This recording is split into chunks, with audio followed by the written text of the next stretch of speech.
Monsieur Lamine Labou, bonjour. Oui, bonjour.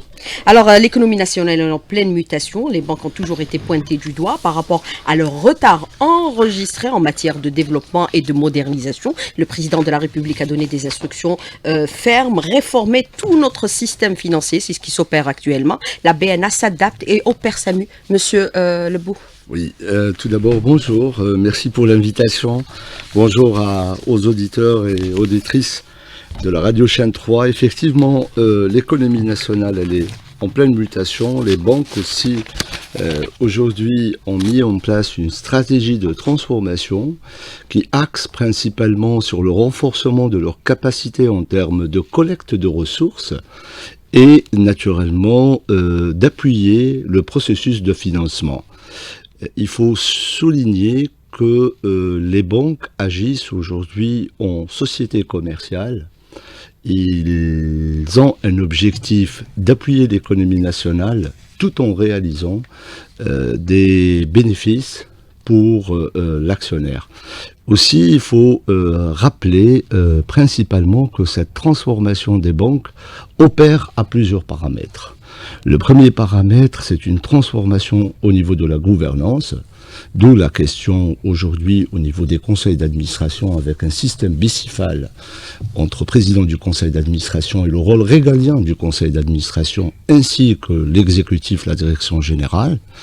Deuxième point de vue, il y a aussi une transformation en termes d'activités dans le digital, la numérisation des activités bancaires.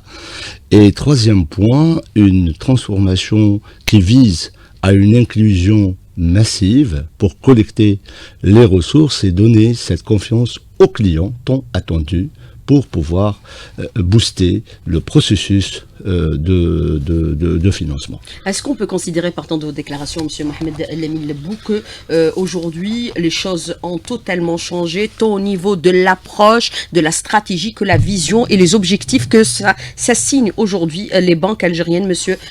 Labou? Parfait. Merci pour la question. Juste à titre de rappel, il faut rappeler que la banque est un intermédiaire entre ceux qui ont de l'argent et ceux qui en ont besoin.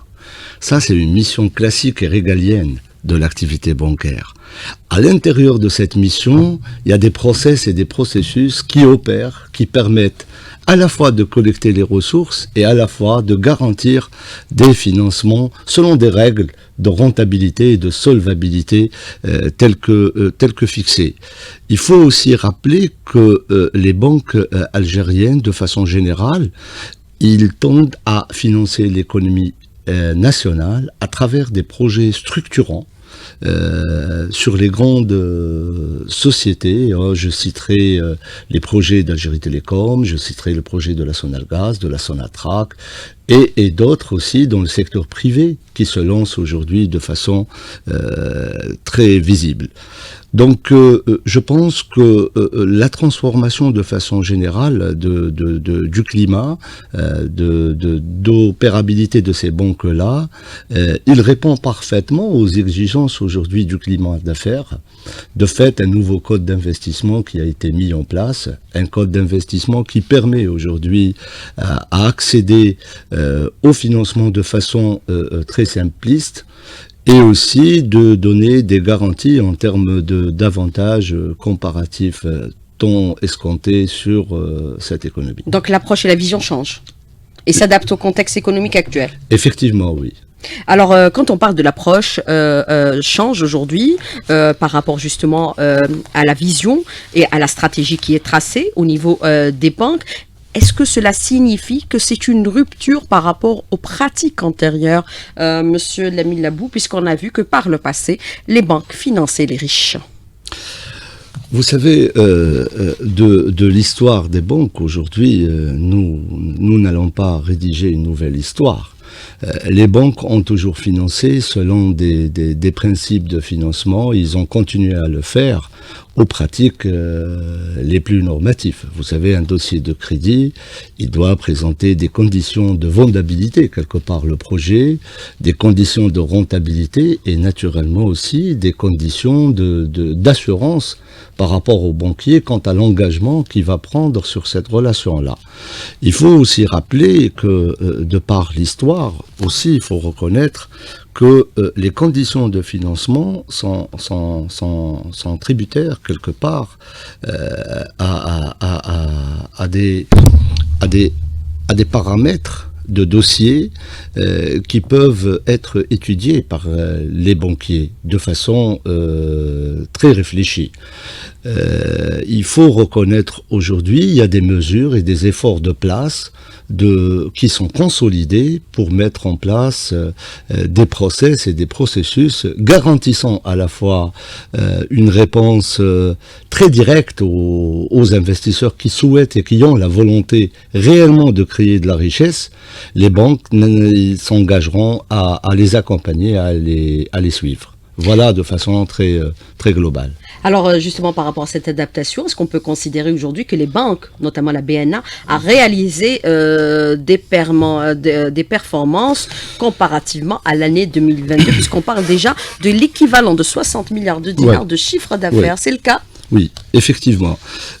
Quand on parle de performance, il y a plusieurs niveaux de performance. Donc il y a des performances en termes de résultats nets de l'exercice, et je parlerai de la Banque nationale d'Algérie qui a réalisé en 2021 un résultat net de plus de 46 milliards de dinars durant l'exercice, et en 2022 il y a un résultat net de plus de presque 60 milliards de dinars de résultats nets. Cela dénoterait la résilience des banques publiques algériennes, de la Banque nationale d'Algérie, dans une économie qui se transforme.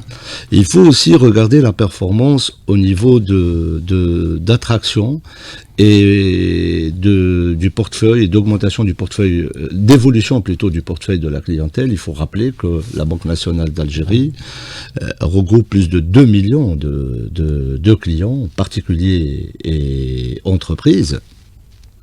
Et aussi, ça c'est aussi une performance en termes d'évolution du portefeuille clientèle. On peut aussi parler de la performance en termes d'évolution du réseau de la BNA aujourd'hui.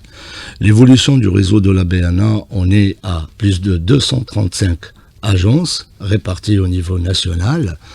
Et aussi, dans les 235 agences, il y en a 10 qui sont dédiées exclusivement à la finance islamique, avec 68 fenêtres islamiques réparties aussi de façon au niveau national.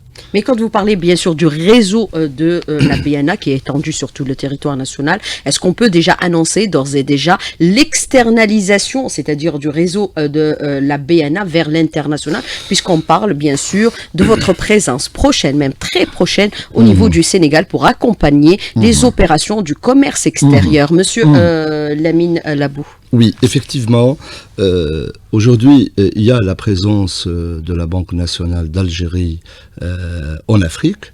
Il faut rappeler que la banque Algerian Bank of Sénégal a eu son agrément le 11 avril 2023. Aussi, il faut rappeler que Algerian Bank of Sénégal est un consortium de banques publiques dont la BNA est chef de file, avec la Banque extérieure d'Algérie, le Crédit populaire d'Algérie et la Banque de développement la Banque d'agriculture de développement rural, qui est la BADR. Donc aujourd'hui, sur la question de l'agence, nous sommes très avancés sur la question. On est en phase finale d'ouverture, donc le siège est opérationnel. Nous sommes en train de procéder avec les autorités locales pour la mise en conformité des lignes et pour l'ouverture effective de l'agence à Dakar. Oui, mais justement, vous dites nous sommes à un niveau très avancé, mais la question que je vais vous poser de façon directe, quand allez-vous ouvrir cette agence au niveau du Sénégal pour accompagner nos opérateurs économiques dans les actions, bien sûr, de déploiement à l'international par rapport aux exportations, notre implantation au niveau de l'étranger? Monsieur, puisque notre priorité, d'abord, c'est l'Afrique. Effectivement. Aujourd'hui, pour vous donner une date bien précise, une chose est certaine, nous allons certainement être opérationnels au plus tard le 30 septembre de l'année. Mais il faut reconnaître qu'on pourra aussi, cette date pourra être avancée en fonction des réponses des autorités locales. Vous savez, il y a tout un processus pour ouvrir un compte de règlement, pour se connecter aux plateformes SWIFT, pour pouvoir avoir les solutions monétiques à mettre en place. Tout ça, tous ces processus ont été annoncés. Il faut aussi reconnaître que nous sommes en phase de validation de la solution globale bancaire, qui est l'ERP. Donc, il faut le mettre en place et tout cela prendrait du temps et nécessiterait des validations par les autorités locales. Mais votre présence au niveau du Sénégal, c'est extrêmement important aujourd'hui, ce déploiement à l'international, Monsieur Lamine Labou, puisque vous allez vous déployer aussi dans d'autres localités, on va en parler dans un moment. Mais cette présence de nos banques au niveau du Sénégal, c'est important? Oui, c'est très très important. Il faut rappeler que le Sénégal, quant au choix qu'on a fait, nous avons fait des due diligence pays, qui nous a permis de choisir le Sénégal comme première destination, et nous avons aussi choisi la Mauritanie. Il faut aussi rappeler que les taux de croissance aujourd'hui qui s'affichent en Afrique de façon très générale sont très encourageants. Donc nous sommes aujourd'hui convaincus que notre présence va afficher des chiffres assez importants. Il faut aussi rappeler que les échanges futurs aujourd'hui promesse, ou plutôt promis une évolution très certaine des échanges commerciaux. Nous allons accompagner nos opérateurs économiques qui souhaitent exporter au Sénégal. Nous aurons à leur fournir toutes les informations et tous les accompagnements nécessaires sur la place. Et bien sûr, notre argent à l'avenir transitera par nos banques nationales. Alors, autre question que je voudrais aborder avec vous, bien sûr, on a parlé du Sénégal, votre présence, ça ne dépassera pas, bien sûr, le délai des 30 septembre, c'est ce que vous venez d'annoncer un instant, Monsieur Mohamed Lamine Labou. Pour la Mauritanie, vous serez présent à partir de quelle date, puisque même les autorisations, vous les avez obtenues? Pour la Mauritanie, il faut rappeler que nous avons reçu l'agrément au mois de juin. Donc il y a un processus aussi, le Crédit Populaire d'Algérie et la banque chef de file, donc de ce dossier-là. Les premières informations sont très encourageantes et nous pensons que nous serons dans les mêmes dates opérationnelles aussi, ou peut-être bien avant en Mauritanie. C'est-à-dire pratiquement à la même date, vous allez ouvrir les deux succursales au niveau aussi bien de la Mauritanie que du Sénégal. Je voudrais revenir avec vous sur un aspect qui est très important aujourd'hui. Pourquoi cette présence à l'international a pris beaucoup de temps quand on sait que le président de la République a ordonné, bien sûr, le déploiement de nos banques il y a pratiquement de cela 2 ans? Est-ce que c'est une affaire de procédure ou est-ce qu'il fallait attendre de réformer la loi, notamment la loi sur la monnaie et le crédit? Non, aujourd'hui, il y a un processus, vous savez. Tout d'abord, moi je vous parle du dossier du Sénégal. Le Sénégal, il appartient à une communauté. Cette communauté, c'est l'UMOA.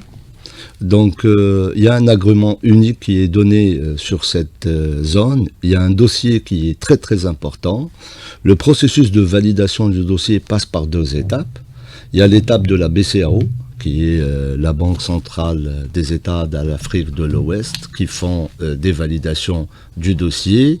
Il y a aussi la commission bancaire, qui est au niveau de Abidjan, qui traiteront le dossier de façon très normative. Nous avons répondu, préparé un dossier complet. Donc il y a un temps de préparation du dossier. Donc on a veillé à ce que le dossier soit conforme aux exigences de l'UMOA.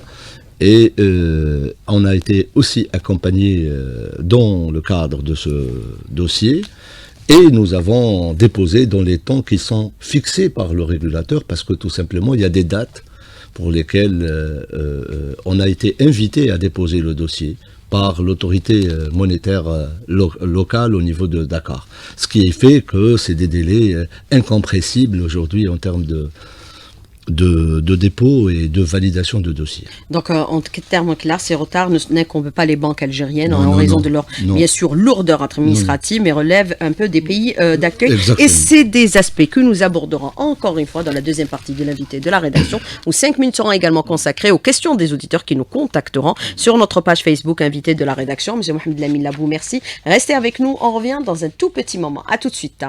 Alors, Monsieur Mohamed Lamine Labou, je voudrais revenir avec vous sur plusieurs aspects par rapport à ce déploiement et cette externalisation de la BNA dans 2 pays stratégiques au niveau du continent africain. C'est une orientation et directive stricte du président de la République qui demande aux opérateurs de se déployer au niveau international. D'ailleurs, il a fixé la barre très haut. On passe de 7 à 13 milliards de dollars qu'on doit atteindre d'ici la fin de l'année en termes de volume et d'exportation, de valeur d'exportation.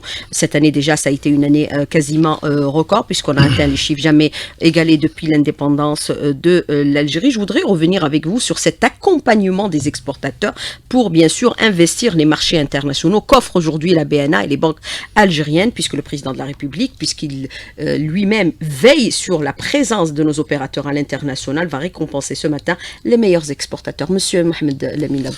Oui, et vous serez à la conférence tout à l'heure après l'émission. Oui, oui, effectivement, c'est que le rôle, il faut rappeler, le rôle de la banque, c'est d'accompagner l'ensemble des opérateurs qui souhaitent investir aujourd'hui et de créer de la valeur.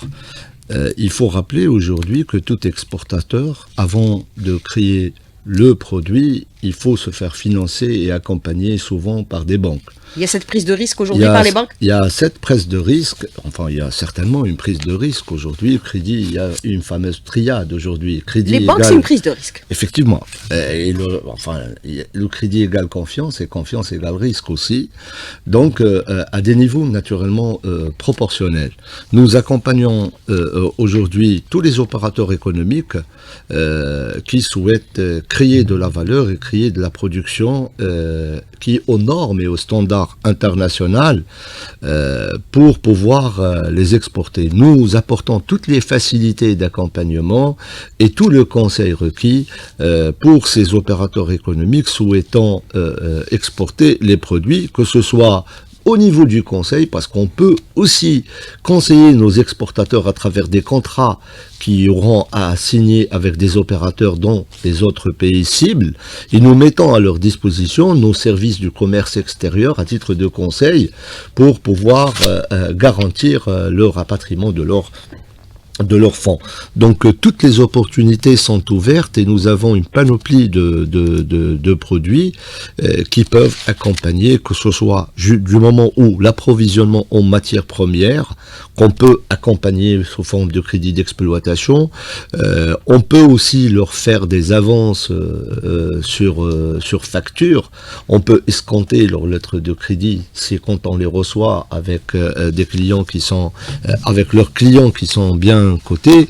Donc il y a autant d'outils d'accompagnement pour réussir les 13 milliards de dollars. Et vous êtes confiant pour les 13 milliards? Vous pensez qu'on pourra les atteindre rapidement? Je pense oui, parce que aujourd'hui il faut reconnaître que nous avons des champions nationaux. Il faut rappeler que nous avons des champions dans les secteurs de l'énergie. Il faut rappeler l'expertise et le savoir-faire de Sonalgas qui est exportable aujourd'hui, que ce soit en service et que ce soit en bien équipement. Les services d'Algérie Télécom aussi sont exportables aujourd'hui, et nous avons aussi des opérateurs privés qui ont des produits qui sont très demandés à l'international, qui arrivent aujourd'hui à se placer. Il faut aussi, dans le ciment, nous avons JICA, qui est leader, et aussi nous avons des opérateurs, etc. Donc, étrangers aussi, Toshari, pour les citer.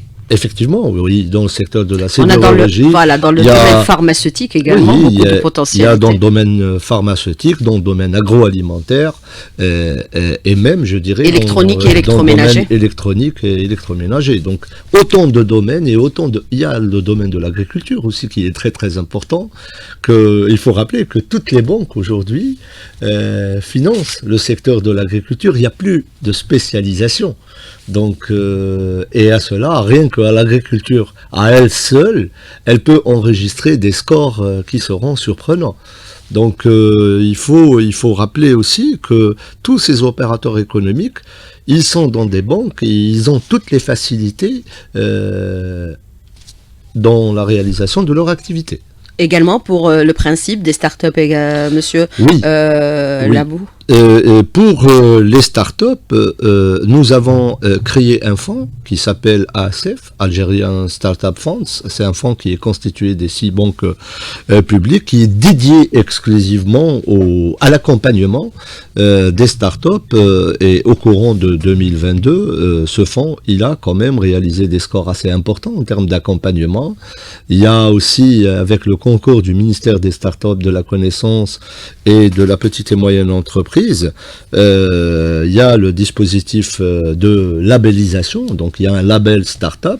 Il y a aussi un dispositif pour la PME qui est en train de se faire réformer en la matière. Donc nous sommes une banque généraliste, hein, on sert le plus grand public possible et dans les différents métiers possibles aussi.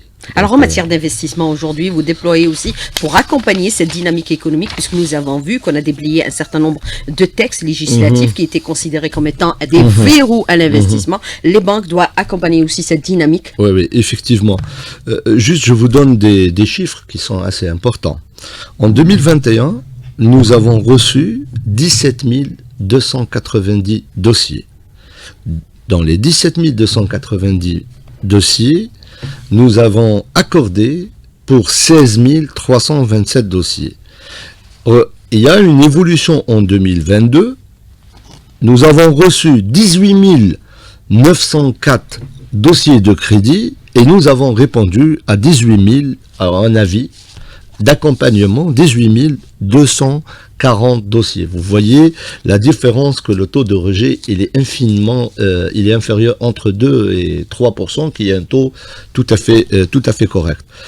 Au score, au dossier de 2023, au 31 mars 2023, au premier trimestre, hein, nous avons reçu à la BNA, la Banque nationale d'Algérie, 6 698 dossiers.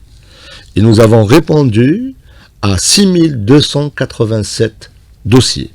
Donc là, on est au premier trimestre. On imagine, si on continue avec cette cadence, nous allons arriver à plus de 24 000 dossiers au 31/12/2023.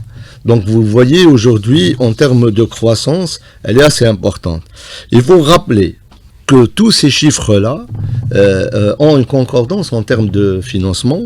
Il faut rappeler que l'encours du crédit total, hein, en termes secteur privé, secteur public et les dispositifs de l'ANAD, dépasse les 1700 milliards de dinars, les 1700 milliards de dinars de crédit. Donc avec une évolution, vous savez, dans les grandes banques, les évolutions en termes de concours, elles sont entre 2 à 8%, et on est en train de garantir une évolution soutenue en termes de financement. Alors justement, par rapport à ces chiffres que vous avez annoncés un instant, monsieur Lamine Labou, qui sont en croissance par rapport aux projets financés, vous parlez bien sûr d'un taux de rejet qui est infime, mais qu'est-ce qui justifie ces rejets aujourd'hui? Est-ce que c'est par rapport au fait que les projets proposés ne sont pas suffisamment rentables, ou alors il y a encore de la frilosité à prendre certains risques économiques? Pourtant, la banque, son travail, c'est la prise de risque. Au fait, effectivement, c'est une bonne question. Nous étudions aujourd'hui les projets dans leur aspect de rentabilité et naturellement dans leur aspect de KYC, c'est-à-dire la connaissance du client. Mais est-ce que vous avez les capacités nécessaires pour évaluer si tel ou tel projet pourrait être rentable ou pourrait ne pas l'être? Effectivement, aujourd'hui... Des experts... Oui, mais je vous expliquais, aujourd'hui nous sommes organisés de la sorte que nous avons plusieurs panels de vérification et nous avons des critères au sein de la direction générale. Vous savez, des dossiers, quand je vous parle des dossiers, il y a des niveaux, au niveau des dossiers au niveau de l'agence, il y a au niveau régional, et il y a au niveau central. Au niveau, donc, certains crédits relèvent de la direction de l'agence, d'autres relèvent de la direction régionale et d'autres relèvent du comité central du crédit. Il faut noter que les refus, ils peuvent être sur la forme. Donc des fois, les clients ne ramènent pas forcément tout le dossier complet, qui est simple. Donc il y a des documents importants. Je peux vous citer à titre d'exemple, un permis de construire est un document assez important si on est appelé à financer de la construction. On ne peut pas accorder un crédit sans permis de construire valable. Ou on peut l'accorder sous réserve qui nous ramène le permis de construire. Mais dans les deux cas, lorsque la personne ne ramène pas le document, il ne pourra pas bénéficier de l'utilisation du crédit. Donc ce n'est pas un rejet, c'est un rejet temporaire en attendant de compléter le dossier. Non, en sa première phase. Mais vous savez, nous, quand on donne une validation d'un dossier de crédit, il y a une date de validité. Donc on vous donne 6 mois, par exemple, pour constituer l'ensemble de la documentation, et au-delà de 6 mois, et c'est tout à fait naturel, il faut revoir le business plan et il faut réactualiser votre demande de crédit. Donc il y a des dossiers où on fasse des entretiens par rapport à la maturité du client en lui-même et sa connaissance à son propre projet. Quand on voit que le client n'a pas de grande connaissance du projet, il ne maîtrise pas forcément les aléas du projet, il est difficile qu'il le gère. Donc là, il y a un risque. Donc ailleurs, aujourd'hui, on est très regardant sur la connaissance du client. Nonobstant la question de rentabilité et de solvabilité du dossier. Quand je dis rentabilité, il faut regarder les éléments du dossier, les éléments du marché, la connaissance du marché, la valeur ajoutée et les résultats escomptés. Donc, pour chercher la capacité de remboursement, parce qu'un crédit doit être remboursé aussi. Donc, de là, on peut décider l'accompagnement ou le non-accompagnement du dossier. Mais est-ce que vous regardez plus le projet par rapport à sa rentabilité future, parce qu'il ne l'est pas tant qu'il n'a pas été réalisé, ou alors vous vous assurez aussi de la solvabilité de telle sorte est-ce que vous puissiez récupérer vos prêts, monsieur Mohamed Lamine Labou, puisqu'on sait que par le passé, la BNA, malheureusement, elle est passée par une période où elle a été complètement siphonnée, elle a accordé l'équivalent de 18 milliards de dollars, mais qui n'ont pas pu être récupérés à ce jour. Au fait, on regarde les deux questions. Les deux questions, on regarde le niveau de rentabilité et le niveau de solvabilité du projet. Il y a un mixte, où il y a un arbitrage à faire. On regarde le dossier et il y a l'histoire du client. Donc il y a plusieurs paramètres aujourd'hui qui classifient le dossier. Si nous avons un nouveau client, aujourd'hui qu'on ne connaît pas au niveau, là on regarde le projet de façon très approfondie. On essaye de faire sortir les paramètres et de retraiter les éléments présentés dans l'étude et de chercher la vendabilité du projet. C'est-à-dire, est-ce que c'est un projet vendable? Il peut le liquéfier sur le moyen terme. Mais quels sont les projets que vous financez essentiellement dans le contexte actuel? Sans exclusion. Tous les projets, sans aucune restriction, sans aucune liste limitative au projet. De l'agriculture jusqu'aux grandes industries, on les accompagne sans exclusion. Les startups et naturellement, les startups, ils ont leur propre dispositif aujourd'hui d'accompagnement.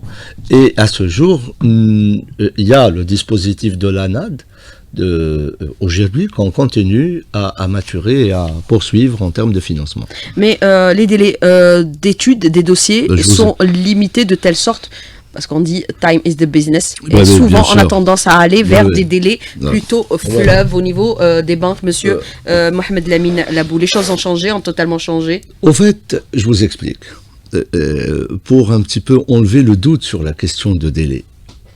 La banque, son produit commercial, souvent, une bonne partie, c'est les crédits. C'est les crédits, aujourd'hui, les intérêts issus de ces crédits-là qui font vivre les banquiers. Donc si on prend du retard, ça veut dire on prend du retard sur notre propre produit. Je pense que en termes de délai, si vous avez un dossier complet, dont la forme et le processus étant lancé, ça dépend des pouvoirs.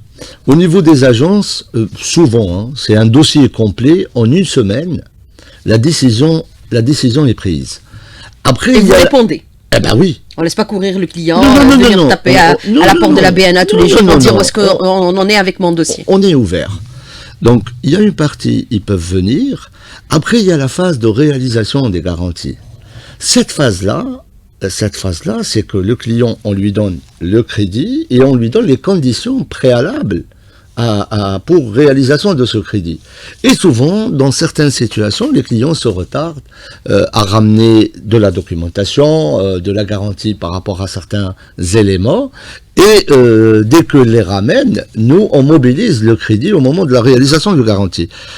Au niveau central, c'est la même chose, c'est que il y a un processus à suivre, et lorsque le client arrive aujourd'hui à constituer son dossier de façon très normative, la décision est prise dans un délai de moins de 30 jours. Alors vous avez le monde de la finance qui est en changement perpétuel. Nous avons vu les derniers changements ces derniers temps. Il y a eu bien sûr le Covid qui a accéléré bien sûr les moyens modernes de financement de l'économie, des transactions financières à travers le monde. Vous en êtes aujourd'hui dans le domaine de la digitalisation, puisque si on se réfère à la réalité, nous sommes considérés comme étant le petit poussé de la région. Monsieur Mohamed Lamine Labou, il faut accélérer cette cadence de modernisation. Nous avons une génération totalement digitalisée et nous avons un système qui est complètement en retard. J'explique aujourd'hui. Tout d'abord, il faut rappeler l'instruction de Monsieur le ministre des Finances lors de la dernière réunion qu'on a eue. Sur instruction du président de la République. Oui, effectivement. Donc, Monsieur le ministre a insisté sur la numérisation et la digitalisation de l'ensemble des activités bancaires. Le monde est digitalisé. Le monde est digitalisé, effectivement. Je vous montre aujourd'hui l'effort de la BNA dans le processus de digitalisation et de numérisation. En termes de paiement, il faut reconnaître que la BNA regroupe plus de 290 web marchands. Nous avons une solution de e-payment avec le e-banking que vous pouvez télécharger et vous pouvez faire à travers cette plateforme des paiements qui sont très accessibles et généraux.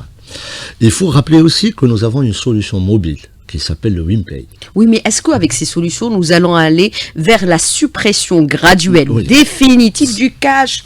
Monsieur Mohamed Lamine Labou, on voudrait aller prendre un café en payant avec une carte. Il faudrait que ça soit généralisé à tous les niveaux. Ne plus se balader avec des liasses d'argent pour acheter son billet d'avion, ne pas se balader avec des liasses d'argent pour aller faire ses courses une fois par semaine. On voudrait supprimer le cash graduellement. Oui, effectivement. Et il faut rappeler aujourd'hui... Avoir des applications mobiles qui permettent de payer toutes ces transactions. Oui, et ça existe.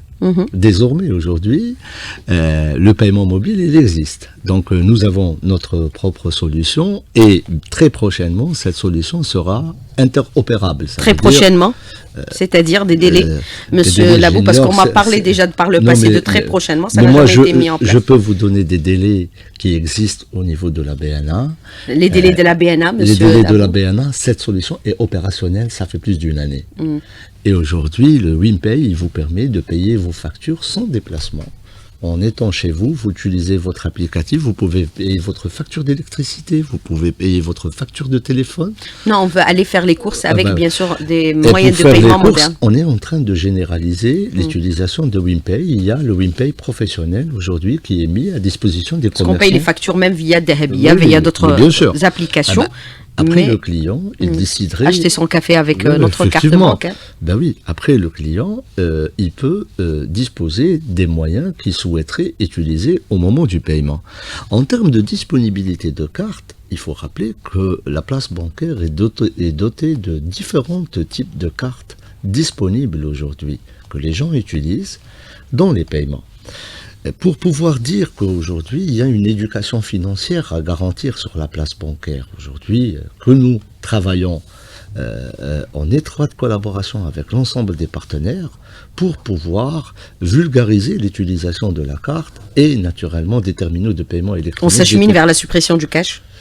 On souhaiterait arriver à cette situation-là. Nous mettons l'ensemble des moyens pour en arriver. Mais vous savez, il y a une culture aujourd'hui, historique soit-elle, et pour changer le comportement, il faut lui donner du temps aujourd'hui. Et c'est tout à fait normal qu'il faut un temps d'adaptation pour garantir cette transformation à 360 degrés. Et la transformation, elle est en train de s'opérer. Les jeunes sont tous digitalisés. Voilà, Alors, vous super. avez aussi cette autre question de l'auditeur qui vous dit, dans le cas d'exportation par le e-commerce, via Internet, par des particuliers vers le Sénégal, comment se fera le paiement aujourd'hui, monsieur Mohamed Lamine Labou, puisque nous avons vu que le monde est en mutation totale. On peut vendre aujourd'hui sans se déplacer vers le pays destinataire. Oui, parfait. Donc ici, pour répondre à la question de l'auditeur, il y a la réglementation bancaire qui prévoit que toute exportation, aujourd'hui, le client informe la banque par son contrat, qu'il informe, qu'il reçoit, qu'il fait des transactions à l'export, il percevra 100% de ses revenus en devises et de façon très normative et sans aucune difficulté aujourd'hui. Même principe pour les exportateurs par rapport au délai de rapatriement des le dividendes. Le délai de rapatriement de dividendes de là-bas, il y a la réglementation des pays d'accueil qu'il faut observer, il faut assurer. Ils auront Et celle aussi de l'Algérie également. Et celle de l'Algérie. 360 jours. Certains considèrent que c'est... Non, je vous explique aujourd'hui, pour transférer les dividendes, il faut attendre la clôture de l'exercice. Il faut une décision des assemblées générales des sociétés et il faut une attestation fiscale pour dire que ces gens-là ont payé leur impôt et ils peuvent transférer des dividendes. Et nous ne connaissons pas des sociétés qui ont attendu... L'histoire que certaines sociétés ont attendu pendant une année ou je dirais plus, c'est que certainement ils ont eu des problèmes dans la documentation. Vous comprenez aujourd'hui, si vous permettez, j'insiste sur ce point-là, un commissaire aux comptes qui ne certifie pas les comptes et une assemblée générale autorise le transfert des dividendes. Vous comprenez bien qu'il faut observer bien ces dossiers-là avant de transférer les dividendes. Oui, mais il ne faut pas mettre quelqu'un en prison parce qu'il y a eu aussi glissement des délais par rapport au rapatriement. Alors, ça se fera plus facilement avec l'externalisation de la BNA, aussi bien en Sénégal qu'en Mauritanie. Oui, effectivement. Puisque ça transitera, tout transitera par les banques algériennes. On ne transitera pas par les banques étrangères. Notre argent transitera par nos banques. Effectivement, c'est ce qui est souhaité et tout à notre bonheur. Nous allons...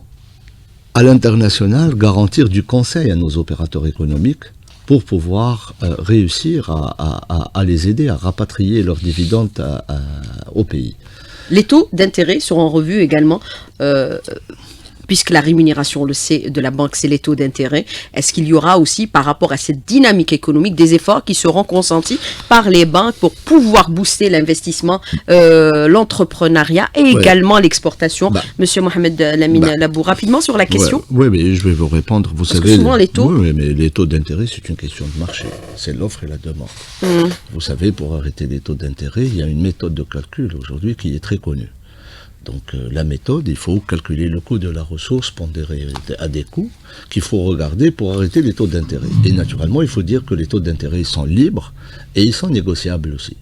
Donc aujourd'hui, à l'opportunité, les taux d'intérêt peuvent être revus de façon normative. Alors nous sommes dans une démarche aussi d'éradication du marché de l'informel, l'inclusion financière. Est-ce que vous êtes en train d'engager aujourd'hui des procédures de telle sorte à capter cet argent de l'informel de façon légale et l'inscrire bien sûr dans les salles des banques? Aujourd'hui, nous allons, avec de la digitalisation, nous avons même la capacité d'ouvrir des comptes en ligne.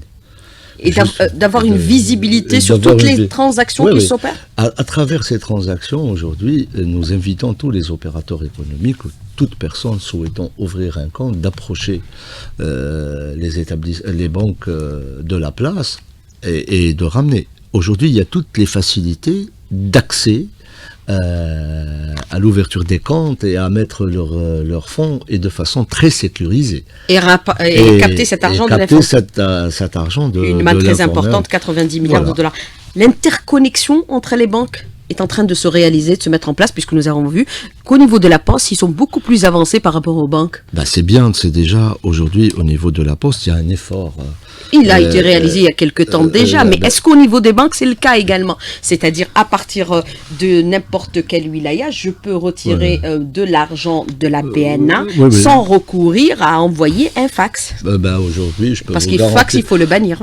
Faites le test au niveau de la BNA, vous pouvez retirer votre argent au niveau de n'importe n'importe quelle agence. Via le CPA, via la BEA, on peut le faire également? Aujourd'hui, il y a deux types.